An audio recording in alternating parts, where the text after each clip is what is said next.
Hey, good day, guys. How's it going? I just want to get started with this integration playlist that I want to make. Um, I've been sort of driving myself a bit mad trying to figure out how to go about it and the best way to do it and what order of things to talk about, and making lists and then remaking lists. And anyway, what I think one of the most important things is I need to use story to provide context for articulation. There's no point just jumping into articulation. Um, the story might make no sense to some people, and that's fine. But I think the story will make sense to enough people, and it'll provide context for articulated videos.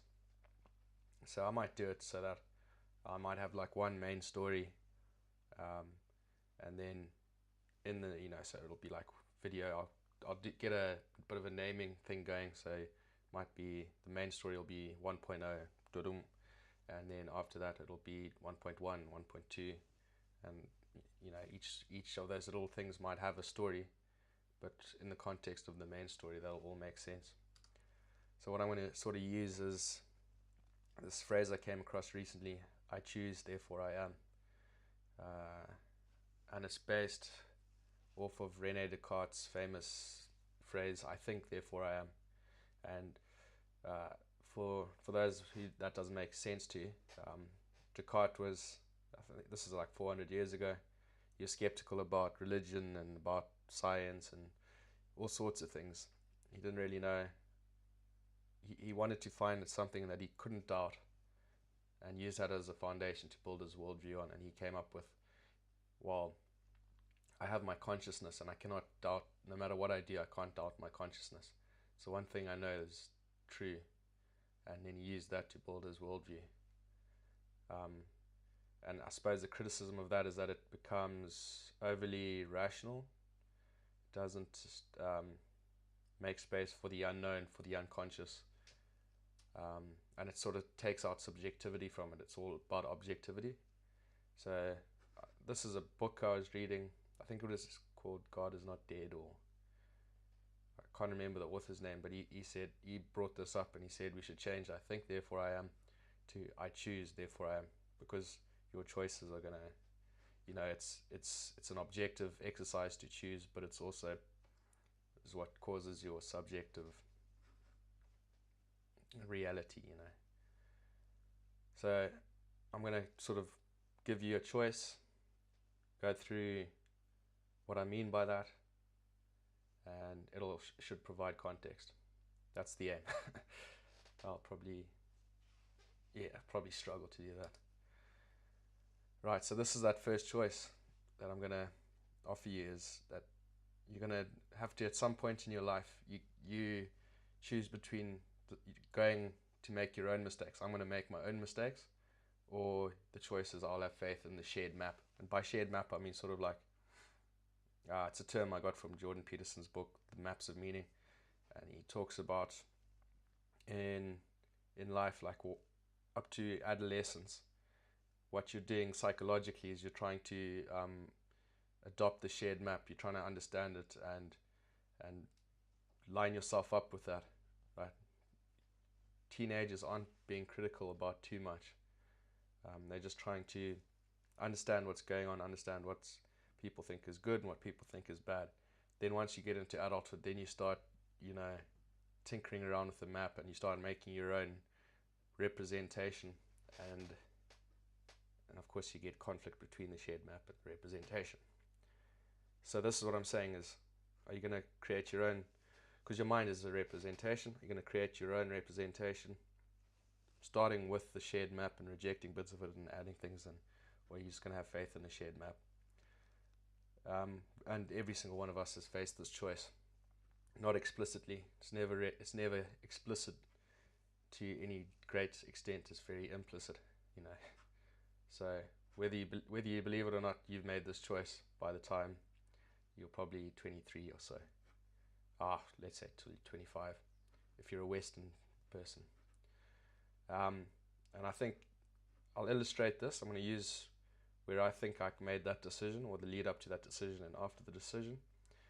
And then once you make this decision, it suddenly leads to a whole bunch of other choices. that are different to you. So if you decide to make your own mistakes, you wind up getting offered a different set of choices to if you make the other decision, right? Because people just take very different paths very quickly. So I'm going to tell you, because I think I understand my own bloody decisions better than if I was to just come up with some fiction. So I'll use that, and if there are fictions that I've heard that are better than my story, I'll use those. But I'm just going to show you some Jordan Peterson videos. Let me get it lined up here for you.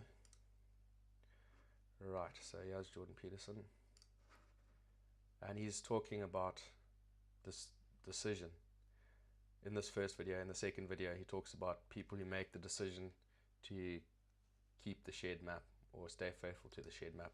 Jung talked about this phenomenon he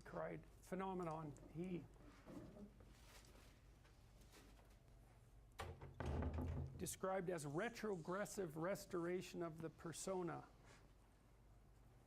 And so it's a complicated idea, but basically what it means is that sometimes you take a leap forward and you learn some things, but you can't catalyze a new identity, so you try to go back and hide in your old identity. And that actually doesn't work, because, well, things have changed and you've learned something, and that isn't who you are anymore. And so it's like you have to cut parts of yourself off in a destructive manner to fit back into the person that you were. Now what happens here is that Pinocchio escapes from this tyrannical situation and undergoes this descent into chaos, but he tries to go back home. He tries to go back to what he was, and he can't do that anymore. His father isn't at home anymore. And so when he goes home, he finds that there's no home there. Now, this happens to people sometimes, and it's often a shock to them. So one of the things I've noticed about Peter Pan type, I'm going to speak about men here because I've observed it more in men, is that they'll often stay under the thumb of their father. And you think, well, why would someone do that? Because it means they're subject to the tyrannical judgment of their father. They're always concerned about what their father would think, or whether their father approves of them, and so forth. And you think, well, that's got to be an unpleasant place to be. Why would you do that? One of the things that I've suggested to my clients and to other people sometimes is that here's a weird little exercise that you can undertake, a little thought experiment. So you have your parents, and of course your parents have friends who are about their age, and maybe some of them are people you only know peripherally. And I might ask you, well, do you care more about what your parents think than you care about what these peripheral people who know your parents think? And then the answer to that is, well, of course. And then the question that arises out of that is, why? I mean, for someone else, your parents are the peripheral people, and their parents are central. Like, why is it logical that your parents' opinion makes any more difference to you than the opinion of some randomly selected people who are approximately that age? Why is it the case that you would consider that they would know more than someone else? I mean, I know they know you better, and fair enough, but that's not the point. And then another point there is that to the degree that your parents' opinion about you matters more than some randomly selected people of approximately the same age, Jung would say, well, you haven't exactly separated out the God image from your parents, and so you're still under that combination. It's a complicated thing to talk about, but think about the Harry Potter series. Harry has two sets of parents, right? He's got the Dursley parents, and then he's got these like magical parents that sort of float behind, and he should know the difference between them. They shouldn't be one and the same. They're not for him. And it's like, well, you have your parents and you have nature and culture as parents, and you shouldn't be thinking that your parents are nature and culture as well. They shouldn't have final dominion over you. It means that you're not an individual yet, if that's the case. Freud said, for example, that no one could be a man unless his father had died. And Jung said, yes, but that death can take place symbolically. Okay, so there's that part of the idea. And then another part of the idea is one of the times in your life when you actually realize that you're an individual is when you'll go and ask your parents something and you'll realize they actually don't know any more about what you should do than you do. And that sucks. And that's partly why people are often willing to maintain a tyrant-slave relationship with their father. It's like, on the one hand, you have to be inferior in a relationship like that. You know, you've always got the judge watching you. But on the other hand, there's always someone who knows what to do. There's always someone standing between you and the unknown that you can go ask, what should I do? Well, at some point, you'll realize that the reason you can't ask that anymore is because they actually don't know any more than you do. And then that's a pain. Like that is a symbolic death. And that's also when you establish a more individual relationship with your parents. It's at that point that you could conceivably start taking care of them instead of the reverse. And that's a time that should come. But you have to let that image of perfection go. And that exposes you. Well, that's what happens here. You know, Pinocchio goes home and he wants things to be the way they were, and he wants to stay under the careful care of the benevolent father, but that's no longer possible. He's past that point, and that's why the father has disappeared. And so Geppetto has gone off to look for Pinocchio because he also needs his son, but in any case, the house is abandoned. And so then we see inside the house that everything's covered with cobwebs and everything's gone, and Pinocchio and the crickets sit on the steps and they're very concerned. First of all, they wonder where he went, so they're actually concerned that he's gone, but they also don't know what to do because there's just no going home. And so, you know, that's also the case that once you hit a certain point in your development, well, it's the same thing we already talked about. The answers that you're looking for are not going to be found in your parents' house. It's as simple as that. Now, you could artificially maintain your dependency, but you know, if you do that for too long, things get pretty ugly. So you get pretty stale, and you know, you're like bread that's been on the shelf for too long. Righto, so that's the first video. So this integration playlist, he's basically talking about what I think Erich Neumann calls the second half of life, like second half of psychological life. But he says your ability to navigate that part has to do with your first half of life. And I don't really understand that stuff really well, which is why I find Jordan Peterson interesting.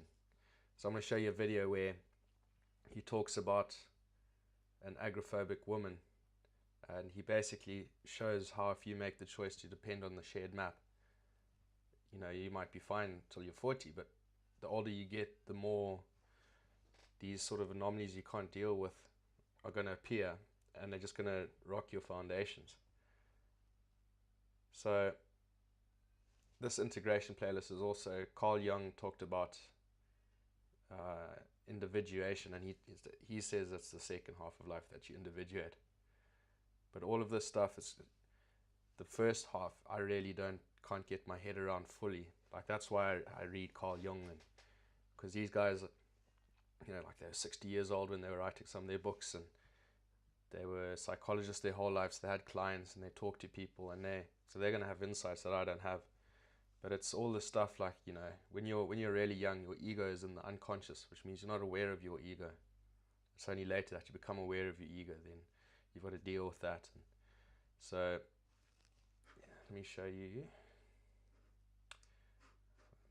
this picture of the psyche quickly. Right, so that's a representation of the psyche, according basically to Carl Jung, I think. You've got your persona, your ego. So your persona is what's between you and other people. Persona sort of means mask. You've got your ego, which is the center of consciousness. You've got yourself, which is more than just your consciousness. It takes the unconscious parts of your psychology into account. You got your shadow, which is like, I'm not going to go into depth about it here. Your anima and your animus, depending on whether you're a male or female, and then repressed content and innate potentialities. And so they talk a lot, you know, in these terms about the ego leaves the unconscious, and this happens and this happens, and so this is how it's meant to go, but if this happens instead, then you wind up with all these psychological problems. And so it's pretty interesting stuff. That's why I watch these oaks and read their books, and because that first half of life I really don't know much about. And so that's all I'm saying to you, is this integration playlist has got to do with the second half of psychological life. And so to start off with, we've got to figure out whether you've made a choice one way or the other. Because if you've gone the wrong way, this playlist has got nothing. It's not going to help you at all. It's just going to be really it's just not going to make any sense. And I try to look for this video. It's something similar to this, but I think it was from one of his 2-hour long lectures, and he was talking about, the first thing you've got to do is socialize your child by the age they're 4. And if you don't successfully socialize them, those issues stick with the kid throughout life, into adulthood and so on. And it goes on to the next stage, and then you've got childhood, then you've got adolescence and adulthood. And he sort of talks about, 4% of kids don't get properly socialized, and a slightly higher percentage of kids fail at the next hurdle, and so on. And then I can't remember what he said about adulthood. 80% of people successfully become adults, or the psychological phase of adulthood. And then he said something about only 3% of people individuate. And I was a bit sort of shocked by that. And I've never been able to find that clip again. I've watched hours of his stuff, rewatched it, just gone, he's going to mention it here, and he just never does. And I've looked through a few of these clips, just never found it again. And then of course you start going, well, was it Jordan Peterson who said it? And did I read it somewhere? What's going on? But it's always really been an itch, because I've always thought, what does he mean by 3% of people individuate? Is that successfully individuate? How many people are in the process, or somewhere in the process? How many people have entered the process? But if you look at how popular he is, and how well his, how many views his videos on YouTube attracting, I'd say that's got to be evidence that there's a whole load of people that have entered at least that phase. So I don't think it means 97% of people have made the decision to just faithfully adhere to the shared map, the shared representation. But this is him talking about an agoraphobic, and he explains how you become agoraphobic. Like an agoraphobic is scared of going outside and scared of going to places, and when you hear these sorts of things, if you don't have it, you're just going, how do you end up there? And he's one of these guys who can sort of give you a couple of steps, and then you see, and so you can get there. So we'll just watch this video. The problem is, how do you deal with tragedy and malevolence? And you can say, well, I'm not prepared. It's like, yeah, fair enough. Unsurprising, especially if you were overprotected as a child. It's not a good idea to overprotect your kids, because the snakes are going to come into the garden no matter what you do. And so then you, instead of trying to keep the damn snakes away, what you do is you arm your child with something that can help them chop them into pieces and make the world out of them. So that the trick for human thriving in the face of suffering and malevolence is strength, not protection. It's a completely different idea. We also know this clinically. We know, for example, that if you treat people with exposure therapy for agoraphobia, which is, roughly speaking, the fear of chaos, I would say, the fear of everything, you don't make them less afraid. You make them braver. It's not the same thing. Because with an agoraphobic, see, what happens to them is the fall. They never conceptualize death and suffering. They're naive, right? It never enters the theater of their imagination, and it's because they're protected from it. But then something happens. This often happens to women in their 40s, because they're the people most likely to develop agoraphobia. Something happens. They've been protected from chaos by authority their entire life. So maybe they had an overprotective father, and then they went to an overprotective boyfriend, and then they went to an overprotective husband. And maybe they were willing to be subjugated to all three of those because of the protection, right? So that's the bargain. They stay weak and dependent, and maybe they have to, because that's the only way they can appeal to the person who's hyperprotective. But the price they pay for that is that they're not sufficiently competent. And then something happens in their life, often in their 40s, They develop heart palpitations maybe as a consequence of menopause. Their heart starts to beat erratically and they think, oh no, death. It's like, well, who are you going to talk to about that? Right? There's no protection from authority for that.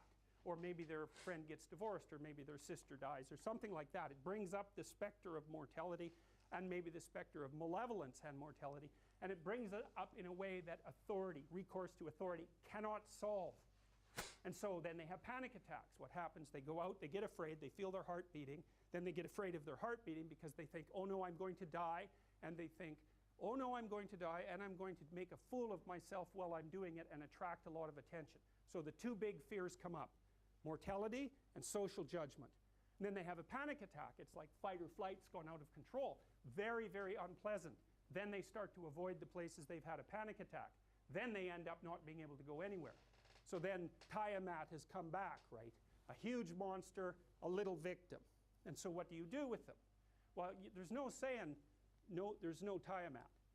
That's done, right? Their naivety is over. They've had a direct contact with the threat of mortality and social judgment. They've met the terrible mother and they've met the terrible father. And there's no going back. There's no saying, oh, the world is safe. It's not safe. Not at all. It's not safe. The fact that you think it's safe means that you were living in an unconscious bubble that was sort of provided to you by your culture. It's a gift. And now that's been shattered. And so now what do you do?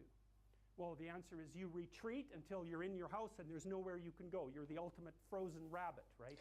And your life is hell because you can't function. The alternative is, let's take apart the things you're afraid of. Let's expose you to them, carefully and programmatically. And then you'll learn that you're actually tougher than you think. You never knew that. And maybe you didn't want to take on the responsibility because, people play a role in their own demise, so to speak. When you had opportunity to go out and explore or withdraw because you were afraid, you chose to withdraw because you were afraid. So it's not only that you were overprotected often, it's that you were willing to take advantage of the fact that you were overprotected and run back there whenever you had the opportunity. So maybe you're a kid in the playground, right, and you're having some trouble with other kids, and in the back of your mind, I should deal with this myself, but you go and tell your mom and get her to intervene. And you know that that's not right. You know that you're breaking the social contract, but it's easier, and so that's what you do. You run off to an authority figure and hide behind the Great Father, right, roughly speaking. Well, the problem with that is you don't learn how to do it yourself. So then you have to relearn it painfully when you're 40. So then you take people out. You say, well, what are you afraid of? Rank it from 1 to 10. So 10 is, make a list of 10 things you're afraid of. The thing you're least afraid of we'll call number 10. So we'll start with that. Okay, well, I'm afraid of elevators. Okay, well, let's look at a picture of an elevator. Let's have you imagine being in an elevator. Let's go out to an elevator and let you watch the terrible jaws of death open, because that's how you're responding to it symbolically, right? And you're going to do that at the closest proximity you can manage. Laughing, but you find out, you go do that, it works. You're nervous as hell, especially from an anticipatory perspective. Shaking. You go out, you stop, you watch it happen, and you actually calm down. You do that 10 times and it no longer bothers you.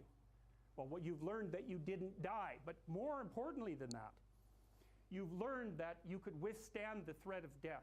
That's what you've learned. And then you move a little closer, and then you move a little closer, and then you move a little closer, and finally you're back in what's no longer the elevator from a symbolic perspective. It's a tomb, right? It's a place of enclosure and isolation. And you learn, turns out I can withstand that. And then you're much more together, much more confident. And that's often one of the things that often happens in situations like that. I've seen this multiple times, is that if you run someone through an exposure training process like that and toughen them up, they'll often start standing up to people around them in a way they never did before, because they wouldn't stand up for themselves before because they weren't willing to undermine the protection. See, if you're protecting me, I can't bother you because I can't afford to forsake your protection. So if I'm going to play that game, I'm going to hide behind you, then I can't challenge you. So that's no good, because that's sometimes why people, you see this with guys very frequently, they're still deathly afraid of their father's judgment when they're in their 30s or 40s. It's like, well, why? Because they still want to believe that there's someone out there that knows. And so they're willing to accept the subjugation because it doesn't force them to challenge the idea that there's someone out there that knows. Because that's the advantage of having your father as a judge, right? Because he knows. Well, what if he doesn't? What if no one knows any better than you? Well, that's a rough thing. You don't, until you realize that, you're not an adult, right? That's really technically the point of realization of adulthood, is that no one actually knows what you should do more than you do. I mean, it's a horrible realization, because what the hell do you know? It's a terrible realization, and people will often pick slavery, permanent slavery, to the spirit of the Great Father, let's say, over that realization, and it's completely understandable. But the problem with it is that there's more to you than you think, and so if you continue to hide behind that figure, then you never have a chance to understand that there's more to you than you think, far more to you than you think. Maybe there's enough to you so that you can actually withstand the threat of mortality. Right, so basically, well, I mean, I struggle to understand agrophobics, and but he puts a compelling case. You can see why he's so popular. But yeah, look, when you make a choice, behind that choice you get offered a different set of subsequent choices, right? The road divides. So, and this is pretty much where the road divides, in the second half of life, second psychological half of life. So I reckon I'll go back to the slide here and I'll tell you where I think this happened with me. So I was at school. It's pretty academic at school, and so pretty early on I decided I wanted to be a civil engineer, and so I wanted to go to uni, and I was going to enjoy uni. Uni was going to be fun. Engineering was going to be fun. All the people studying engineering were going to be cool cats. Then I got to uni and I quickly lost interest. Like, I had no interest in going to lectures. I didn't like the professors. I thought they were semi-suicidal, miserable fuckers who had no interest in what they were doing either. And the sort of stereotype of the engineering student was true. You just think, nah, things are stereotypes, and then you get there and you go, man, these are different cats.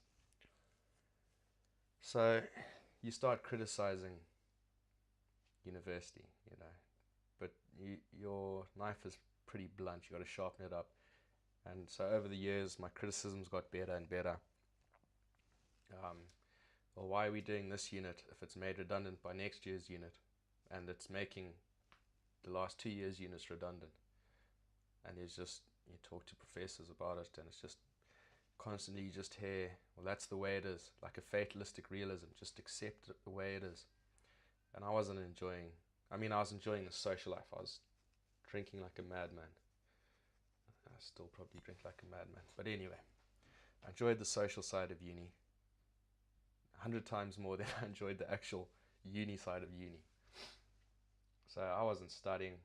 I was just like studying 2 days before exams and doing assignments last minute and just procrastinating, and I had no interest in the uni. So you start failing a couple of units.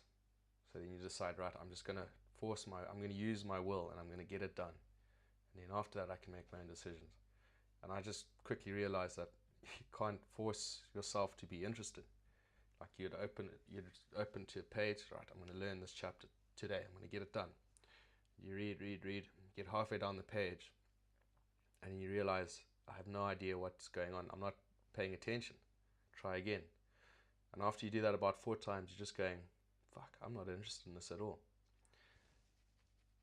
So I just got more critical over time of uni. And at one point you think, okay, it's sort of detrimental. It's like being a square, right? Detrimental in the present, but it benefits your future. So slowly my criticism started going, well, maybe it's not even good for the future. But at this point you still trusted the culture, or your shared representation, shared map, you had faith in it. But then I started looking at studies, and a study would just say people are less critical when they finish uni than when they get into uni. And you just go, that's not meant to happen at uni. Not meant to get less critical. And you just go through a bunch of studies, and it just, you just go, Jesus, am I blind?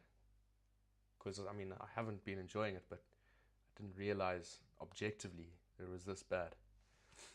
The one thing that I learned was I was reading a book called The End of College, and the president of George Washington University in America got interviewed by somebody. I don't know if it was by the author or somebody else, but he just had no worry about hiding, his approach. They said to him, since you've taken over, George Washington Uni was sort of struggling. They weren't getting numbers, blah, blah, blah. Enrollments are down. And now it's all up and profits, and you're building new buildings. And how did you do it? And he, no worry about hiding it. He just said, university is a luxury good. So all I did is I just doubled the price. And then more people wanted to buy it. It's a classic. It's like Gucci, right? Or Rolex. Why are you buying a $10,000 watch when a $10 watch tells at the same time?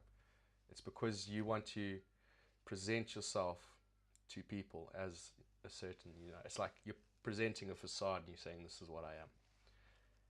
And so that, I just found that mind-blowing. But when I told people about it, because I was just like, I've got to tell people. And you told people about it, and they just sort of go, yeah. And you go, no, what are we going to do? Like, this isn't right. This doesn't work. There are obviously better alternatives out there. What are we going to do? And it was always just, that fatalistic realism. It's just the way it is. You can't change uni. It's just the way it is. And so gradually you get more and more critical, and you go, well, look, there's alternatives. I could do that. I could do this. I could do that. There's actually more I could do than just sit around here, just accepting things, because I'm not enjoying it, and I don't see it getting better in the future. So I'd rather make my own mistakes, because I don't really have confidence in myself. But at least if I make my own mistakes, I can always come back, and maybe things get better when you decide make your own choices. And so eventually I dropped out. And that's where it gets really interesting, because almost overnight you become aware of your persona, or the fact that you are a facade. Because, when you're at uni and you criticize things, because everybody who's gone to uni and believes that uni's done them well, they'll criticize certain aspects of it, and everyone's happy to. Everyone thinks we're all the same, but we've just got a little bit at the ends that's a bit different. But overnight you suddenly realize you're totally different to everyone else. Like, what you think and what they think are totally different. And it's because you stop acting with the shared map, and you start acting with your own representation, which is, I think I can do a better job without uni, and that's what I'm going to go and do. And that's against your parents' will. It's against what your mates think. It's against everything. But you're just going, fuck it, what have I got to lose? And overnight, things change, because suddenly you become aware of this persona or facade, right? Because people, you project a facade onto others. There's what you think about yourself, and you project it, implicitly all the time, but also sometimes you sort of consciously try and sort of impress people with your facade. And other times it's just, if you, like, when you start blogging, people go, oh, so you want to be a writer? And you kind of go, no, I'm writing, but I don't fucking want to do this full time. It's just interesting to me. And then, of course, a lot of people don't understand that, like, what's interesting about blogging? But anyway, so there's this facade aspect, which is, there's what I believe about myself, and then there's what others believe about me, and they project this persona onto you. And it's only once you start acting out of the shared map that people suddenly can't understand you, and they can't relate to you anymore. And they'll just say things that are implications of other things that they think and it just take you from left field, and you just go, the hell does that mean? And you sort of later on you think about it, and you go, well, they obviously think there's no future in what I'm doing, so that's why they ask the question that way. They'll come up and say, so what's your plan? And you go, probably go out to the party tonight. No, I mean with your life. And you just go, I don't really know. Am I supposed to have a plan? And then you're just thinking, fuck, that was out of left field. What are they implying there? And people say, well, you can't do that forever. Of course I can. What do you know? But yeah, so it's just overnight, suddenly you become aware. First you become aware that people think of you differently to the way you think of yourself. Then you become aware, well, what they think of me is completely different to the truth. But further, what I think of myself is separate to the truth. And so the choice to use your own representation and stop acting according to the shared map, because even though you might not believe in the shared map, like when I was at uni, I was still acting as though I did. I was still going to uni, I was still writing exams, all that kind of jazz. So this whole, suddenly you become aware that you've got a persona. And like I keep, suddenly, there's a point where I just started keeping notes. Like if I felt compelled to write something down, I just write it down. And on one of my notebooks from like 4 years ago, probably 2015, early 2015 maybe,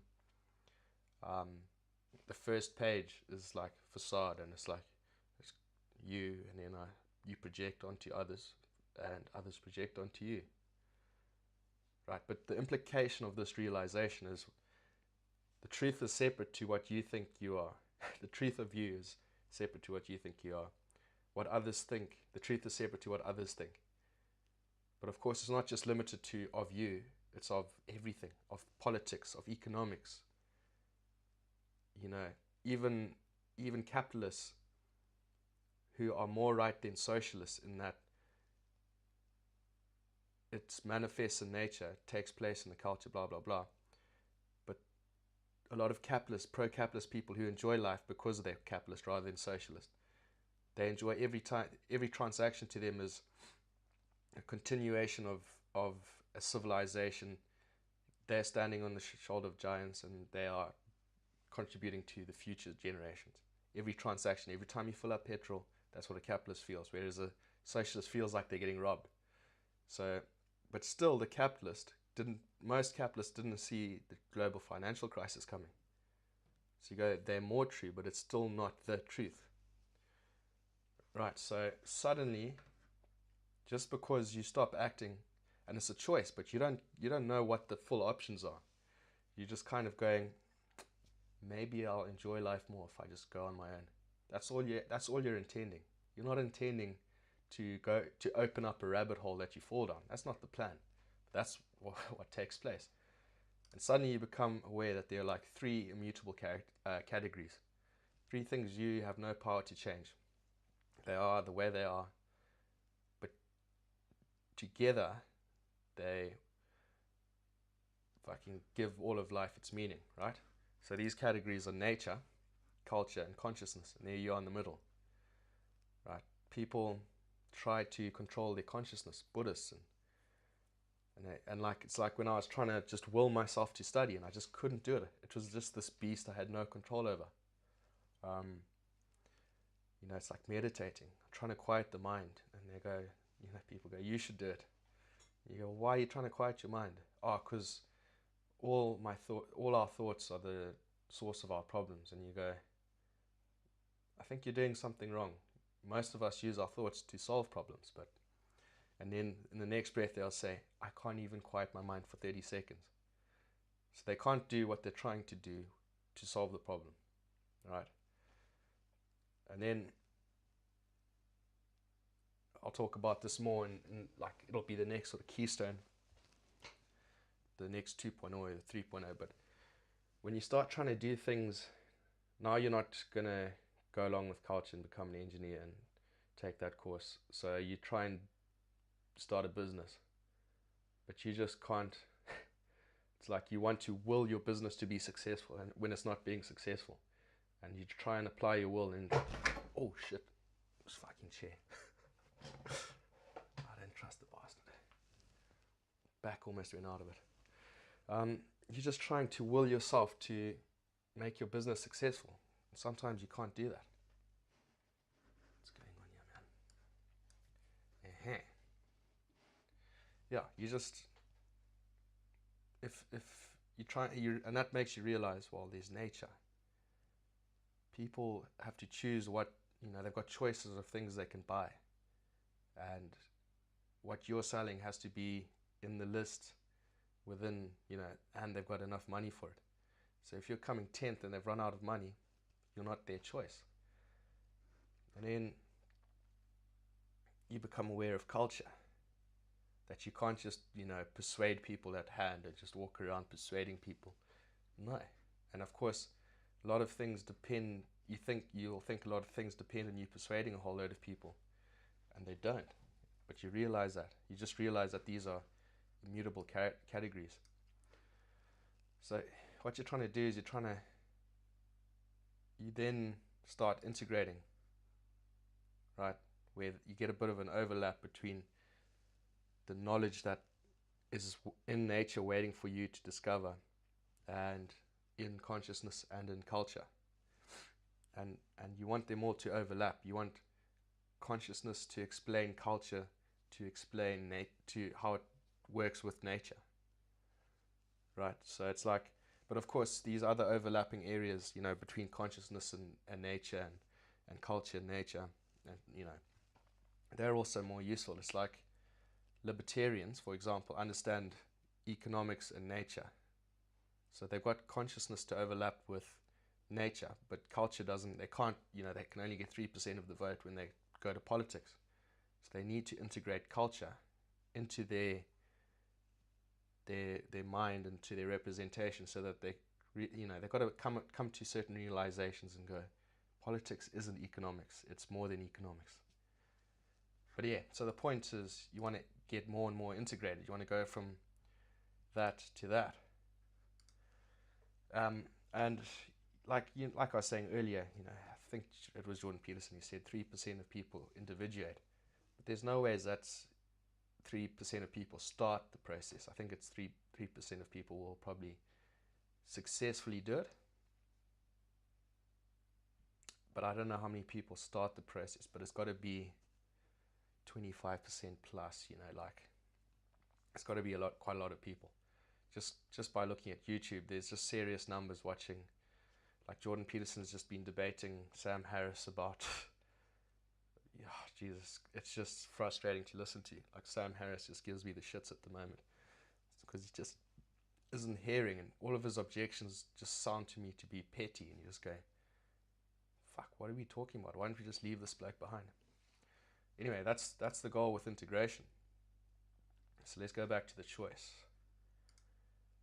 I hope the story I gave you about uni and puts that choice into context. And the choice is: have you decided to make your own mistakes, or have you decided to have faith in the shared map? Right, because behind each of those choices is a different set of choices that present themselves to you. Right, that's like opening two different doors, and then you get two different hallways of doors to open. So yeah, it leads to other choices that color in the main choice above. Right, so that's the introduction to this integration playlist. Now, like I said earlier, I don't really understand the first half of life in a psychological sense, because so much of it is unconscious and symbolic and mythological, and the great mother and the great father, and I understand it to some degree, but I'm not inclined in that way to be, I'm not that interested in it, so I know I'm not going to go down that rabbit hole, whereas this integration stuff is just more intriguing. So the first thing you got to decide is, what choice have you made? And if you reckon you've gone and you've decided to make your own mistakes, well, this will be interesting for you. And I'm sure a lot of things are just going to be alternative articulations of things you've already come across or decided, and so on. And of course, if you're maintaining faith in the shared map and it's not working out for you, I suppose you can work things out yourself there. Yeah. So good luck, and I'll try to get a couple of videos out quick, fast, and get this playlist going, and then I'll just add a few as we go along. Righto guys, thanks for watching. Hope it's got you wet for the playlist.